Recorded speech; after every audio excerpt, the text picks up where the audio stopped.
And like, it be driving me crazy, baby. I'm standing in the booth trying to make it. Lately, baby, I know that my time on the way, gotta keep on waiting. I see my daddy whip dope in the kitchen, hell no, not in the basement. This shit that I think and outrageous, facing the wood off the gate, got me feeling amazing.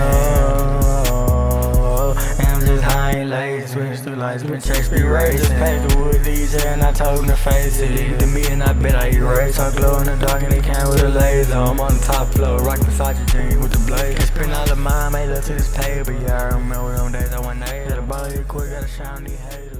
What's good, YouTube? It's your boy Baby C. Yesterday, I'm back again with another video. And in today's video, this nigga burnt the house down with his baby inside him and his girlfriend, gang.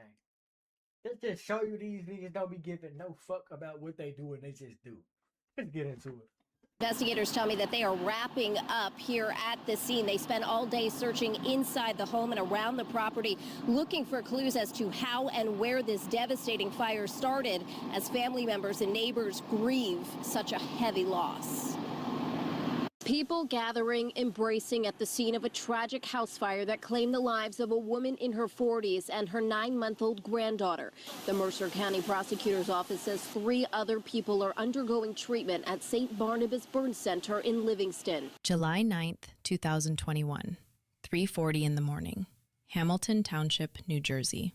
A duplex on Woodlawn Avenue is on fire.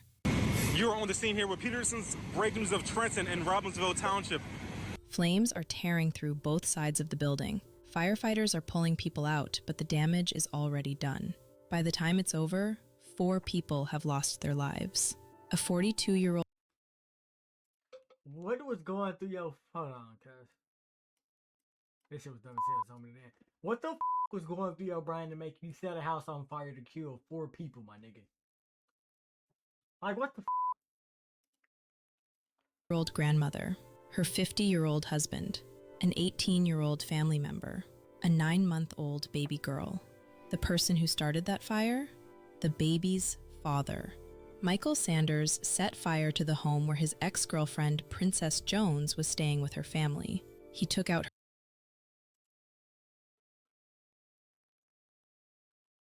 You setting the house on fire with your baby in the game. Like, we going that f***ing low on earth, gang? You trying to go to the equator, my nigga?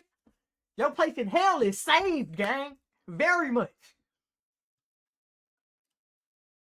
her mother, her father, her 18-year-old family member, and his own 9-month-old daughter, Milani. Before he lit that fire, he allegedly texted Princess and told her to get their child out of the house. He knew Milani was inside. He gave a warning. Then he walked up to that porch and did it anyway. How does a father do that to his own flesh and blood? And if Princess got that text, why didn't anyone make it out in time? Before we get too deep, please remember to like, comment, and subscribe if you find value in these discussions. Tiffany Abrams Jones was 42 years old, mother, grandmother, a woman of deep faith who posted about it often. If you looked at her social media, you'd see exactly what mattered to her: God's protection over her family, anniversary pictures with her husband Prince, backyard barbecues, gratitude for the life she'd built. She shared these moments the way a lot of us do, letting people see the good parts of her world. 10 months before the fire, Tiffany posted something that hits different now. August 31st, 2020. She wrote, "Death is hitting families left and right nowadays. God, please protect me and mine as well as whoever reads this post." She felt something. Maybe it was everything happening in the world at that time. Maybe something deeper. Either way, she prayed for protection, for her family, for everyone who came across those words. Her husband, Prince Jones, was 50. They'd been together for 24 years, married for 10. You know those couples who look at each other like they're still falling in love? That was Tiffany and Prince. On their anniversary, Tiffany posted throwback photos spanning 2 decades. You could see what they'd built together. Prince was the kind of man who couldn't help but dance when music was playing. Family members say he'd show up to gatherings with his arms wide, smile even wider. He was all about his family, his wife, his life. Tiffany was always right there. It's bogus as hell. They made it 24 years in any type of relationship, and they made it 10 years in marriage for your No, your grandchild's father to come set your house on fire and end your life. That is insane. They was living good, happy together. It's rare. Capturing those moments, posting about how blessed she felt. Their daughter, Princess Jones, was 24. She was close with her parents, the kind of relationship where you call your mom about everything and run to your dad when life gets hard. Princess was figuring out young adulthood, trying to build a life for herself and her daughter. Baby Milani was 9 months old.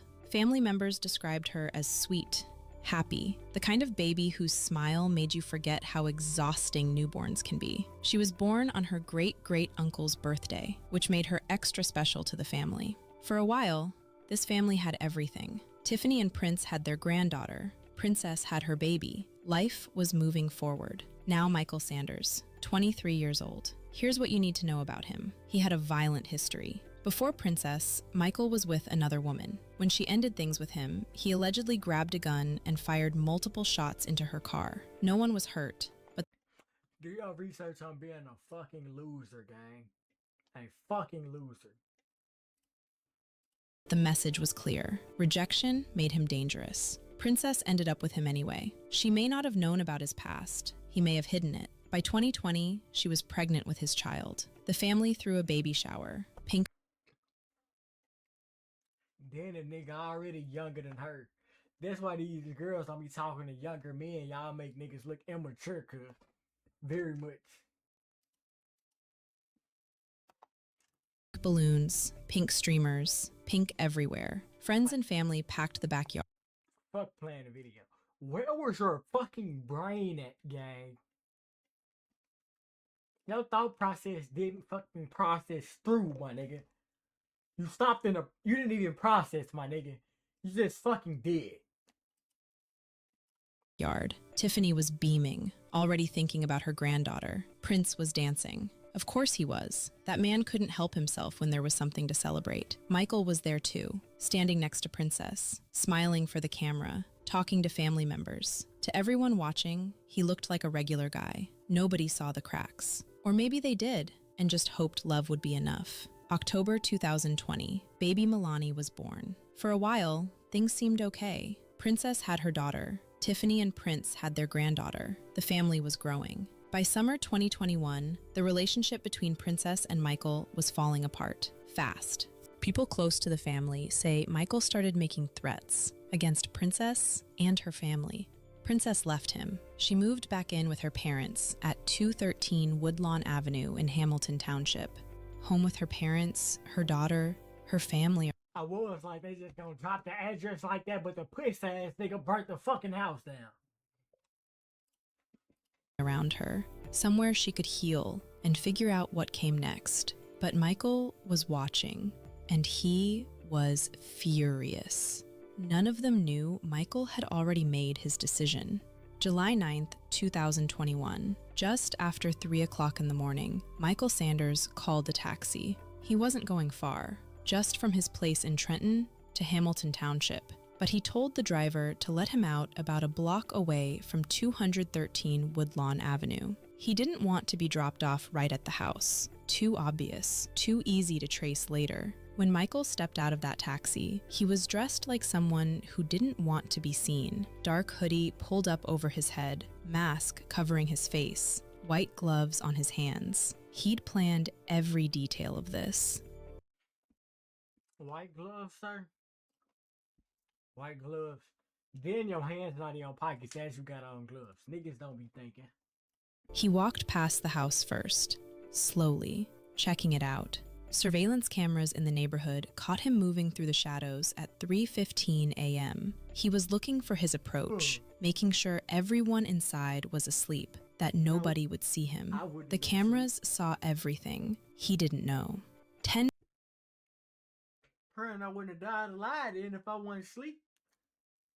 I'm saying, Lord, look. minutes later, Michael walked into a gas station on Greenwood Avenue, still wearing the mask, still trying to stay hidden. He walked up to the counter and asked for a torch lighter, the kind used to light cigars, that burns hot and fast. He grabbed some cigars too, trying to make it look casual, just a guy buying smoking supplies at 3:30 in the morning. The cashier rang him up. Michael paid. Then he slipped up. He pulled down his mask for just a second. The surveillance camera caught his face, clear enough to identify him. He walked out at 3:30 a.m. with the torch lighter and headed straight back toward Woodlawn Avenue. Cameras caught him again, walking with purpose now, no hesitation. He knew what he was about to do. Right before he got there, he pulled out his phone. He allegedly sent a text to Princess, telling her to get their child out of the house, to get Milani. But nigga, if you just checked the house before you went to the store and you made sure everybody was asleep, how the fuck was she gonna see the message? The message gonna pop up in her dream, gang?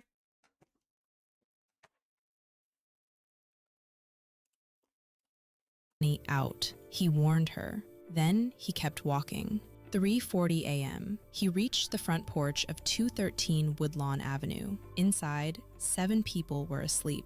Michael pulled out the torch lighter and flicked it on. The flame burned bright in the darkness. Then he set the porch on fire. The wood caught immediately. Flames spread across the front of the house, moving up the walls, tearing through the structure. Within minutes, the fire was inside, racing through rooms, filling everything with smoke.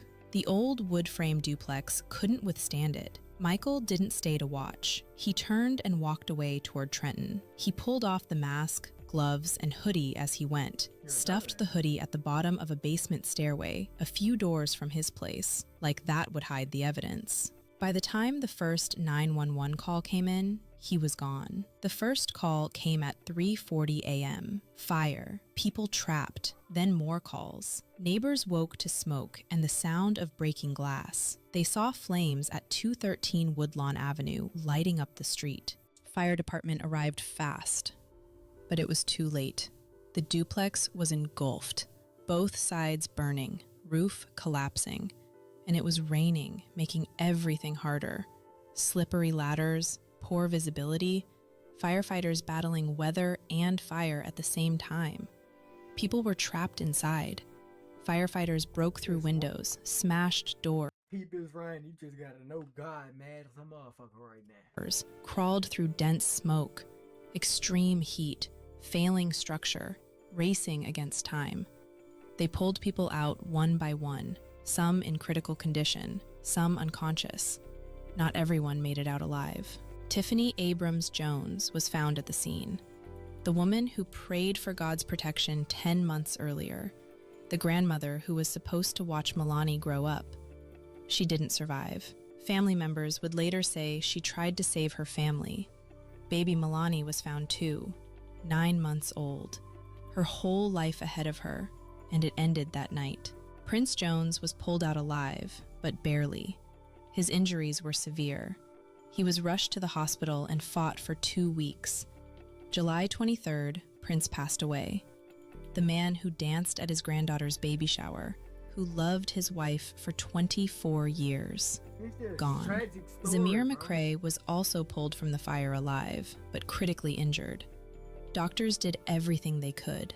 Zamir held on for weeks, but eventually became the 4th person to lose his life. He was 18 years old, his whole future ahead of him, all of it taken. Princess survived. She made it out with critical injuries that would take months to heal, but the physical scars were nothing compared to what she lost. Her daughter, her mother, her father, her family member, everyone she loved most, gone in one night. 2 others in the duplex were critically injured but survived. They'd carry the trauma for the rest of their lives. Investigators have been out here since 4 a.m. this morning. Take a look right now. We've just noticed that they seem to be digging into something just off of the front porch. You can see the dirt there is disturbed, but it was 4 a.m., just before 4 a.m., 3:40 this morning, when a call came in that residents on this right-hand side unit became trapped by the flames. There is shock and devastation on Woodlawn Avenue after an overnight fire that killed a grandmother and her 9-month-old baby girl. Investigators tell us there was a partial roof collapse and the fire quickly spread to an adjacent unit. One of the tenants called me and told me your building is gone. Joe Shama owns the left-hand side of the duplex home. On the right is where two grandparents, along with their daughter and two grandchildren, lived. The Mercer County Prosecutor's Office tells NBC 10 those three survivors in that family are all in critical condition at St. Barnabas Medical Center's burn unit. Shama got emotional. I couldn't believe it. When he learned that baby girl did not survive. Yeah, it's horrible. I saw when the flames were blazing. He says all 5 of his renters in 2 units upstairs and down managed to get out. My tenants came out. They had the smoke alarms. They came out that they, just barely made it out. They all came out. Thank God. Yeah. The Red Cross has trained volunteers that are there for families when they're out on the street in the middle of the night with nowhere to go, just watching their home burn. In all, 3 families are being helped by the Red Cross. This is investigators, including an arson team, and the county fire marshal's office are awaiting a warrant to get inside and search for the fire's cause. It's terrible. My heart goes out to the family. I mean, I've seen them every day. I didn't weren't pals, but they were regular people. I mean, if someone dies, you don't like it. It's horrible. Now, we can tell you that the Mercer County Prosecutor's Office is the lead investigating agency for this fire. Investigators out here have been nonstop, as we mentioned, since about 4 this morning. The goal right now is to find the cause and origin of the fire. Also, any crime scene detectives and the arson team, we're told, is standard operating procedure whenever there is a fire fatality. In the meantime, loved ones of that grandmother and her baby granddaughter did not wish to make any comments today. Reporting live in Hamilton Township, I'm Sydney Long, NBC 10 News. At the scene, family members were in shock, overcome with grief. One of them, Milani's great-great-uncle who shared her birthday, could barely get the words out. He told reporters, "My niece-in-law lost her life, and my great-great-niece lost her life, which who was born last year on my birthday, which was my birthday present. Now, only gonna have memories of her now. This is all too much for me." Firefighters stood in the rain, staring at what remained. One of them said it out loud. This was one of the most tragic nights in the history of the fire service. 4 people gone, a family destroyed, a community shattered. By sunrise, the news was everywhere. 4 people dead or dying in a house fire, a baby gone, an entire family wiped out. Hamilton Township in shock. The whole state was talking about it. Then Michael posted on social media. According to reports, he wrote, "This wasn't the plan. This wasn't supposed to end like this. Never. R.I.P.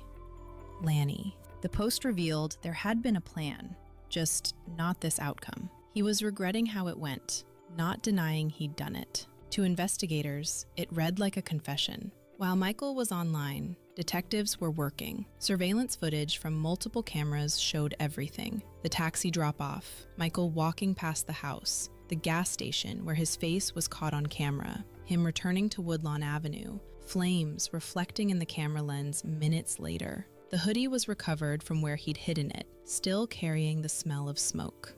Witnesses came forward about the threats, about Michael's escalating behavior. Princess, despite her critical injuries and trauma, told them about the text message he'd allegedly sent before starting the fire. All the evidence led to one person, Michael Sanders. Monday morning, July 12th, 3 days after the fire, police tracked Michael down to a hotel in Plainsboro, New Jersey. They knocked on the door. He opened it. When they told him he was under arrest for murder, arson, and assault, he went quietly. No fight, no resistance. He was charged with 3 counts of first-degree murder for the deaths of Milani Sanders, Tiffany Abrams Jones, and Zamir McCray, 3 counts of felony murder, 2 counts of aggravated assault, 2 counts of aggravated arson, 1 count of causing widespread injury or damage. First, we are following breaking news just into our newsroom within the last hour. Mercer County prosecutors say a man has been arrested for setting a fire that killed 3 people, including his own baby girl in Hamilton Township. Michael Sanders is facing a number of charges, including 3 counts of first-degree murder. Prosecutors say he was arrested this morning. The fire happened early last Friday. Sanders' 9-month-old little girl and her grandparents were all killed. Investigators say Sanders was seen on surveillance video buying a torch lighter and cigars. They also say he allegedly warned the baby's mother, texting her to get out of the house hours before.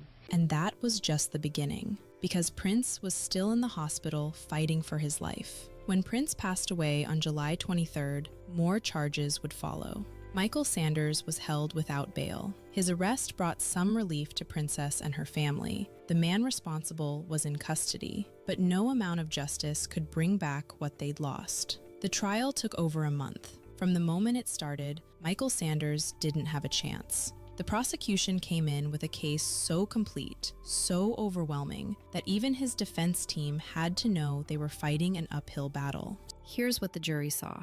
First, the surveillance footage. Cameras across Hamilton Township captured everything. Michael getting dropped off by the taxi, walking past the house in his disguise, stopping at the gas station to buy the torch lighter and cigars, pulling down his mask for that brief moment when his face was caught on camera, then walking back toward Woodlawn Avenue. 4 minutes after he passed by, you could see the reflection of flames starting to glow. 4 minutes. The timeline was clear. Then came the physical evidence. The dark hoodie he'd hidden near his house, matched to what he wore on camera. The torch lighter recovered from the scene. The point of origin documented as the front porch, right where Michael had access. Arson experts testified the fire was intentionally set. The burn patterns, the speed, the intensity, all pointed to someone deliberately starting it with an open flame source. Then there was the text message he allegedly sent to Princess right before the fire. Prosecutors argued it proved he knew exactly what he was about to do. He warned her, told her to save their daughter, then lit the fire anyway. The jury heard testimony from Princess, critically injured but alive. She told them about the threats, the anger, how Michael couldn't accept that she'd left. Family members described the terror of that night, the smoke, realizing their loved ones were dying. And then there was Michael's social media post. The prosecution showed it to the jury. According to reports, he'd written that this wasn't the This young nigga pissing me off because he on the Discord smashing them whole like he ain't in 3 days. Cause get back, y'all nigga. Face all in the plan, that it wasn't supposed to end like this. He was expressing regret about the outcome while admitting he'd done it. The defense tried. Michael's attorney, Mark Fury, argued his client was having a mental breakdown, wasn't in his right mind, that this was a moment of crisis. But there was no history of mental illness, no documentation, no prior diagnosis, and the evidence of planning destroyed that defense. The disguise, hiring the taxi, buying the torch lighter, sending the text, all of it showed premeditation. The jury didn't buy it. After weeks of emotional testimony and evidence, the jury deliberated. When they came back, the verdict was unanimous. Guilty on every single count. 4 counts of first-degree murder, 4 counts of felony murder, 4 counts of aggravated assault, 2 counts of aggravated arson, 1 count of causing widespread injury or damage. Pause video. He gonna do me like that, folks. He gonna do me like that, folks. Yeah, cause he back. Oh my God. No. Michael Sanders was sentenced to 4 life terms, 1 without the possibility of parole. He'll spend the rest of his life in prison. The verdict brought some sense of closure to Princess and her family. But closure doesn't mean healing. The wounds from that night run deep. Princess lost her daughter, her mother, her father, her family member, all in one night because of one man's rage. In the aftermath, the community rallied. The Red Cross helped the families affected. People held vigils, lit candles, said prayers, but none of it brings them back. Princess Jones There was a good, nice family too, bro. Survived, but she's living with loss most of us can't imagine. She wakes up every day knowing her daughter is gone, her parents are gone, her family member is gone, all because of one man's rage. The family has worked to raise awareness about domestic violence and the warning signs in dangerous relationships. They've shared their story, hoping someone else might see the danger coming before it's too late. Through their pain, they're trying to save lives. Michael Sanders took everything in one night. He'll spend the rest of his life in prison, but that doesn't bring them back, doesn't undo the pain, doesn't fill the emptiness in Princess's life or in the hearts of everyone who loved this family. Believe people when they show you who they are. Violence has a history, and that history matters. Threats are real. Get out, get help, get safe. If you see someone in danger, speak up. One phone call could save a life. Taking threats seriously could stop the next tragedy. To Princess family and friends, our deepest condolences. Rest in peace to Tiffany Abrams Jones, Prince Jones, Zamir McCray, and baby Milani. I hope these stories help you recognize warning signs and encourage you to seek help or offer support before it's too late. I'll see you in the next episode of Crime of Passion. Thank you for watching. Yeah, we had to watch to the end. Y'all know how it go, y'all. We got to. Every time, y'all. You feel me? Well, shit. Thank y'all for watching this video. I ain't gonna lie. It was tragic. Rest in peace, all of them. You feel me? I ain't gonna lie. This man, he fucked up for all that shit, bro. Rest in peace to grandma. Rest in peace to granddad. Rest in peace to little baby. You know what I'm saying? I pray that the lady, Princess, get to heal. We know she won't never heal fully because that's a lot to deal with. She got a chip on her shoulder. But anyway, suggest the video here, recommend the video here, subscribe. Peace out.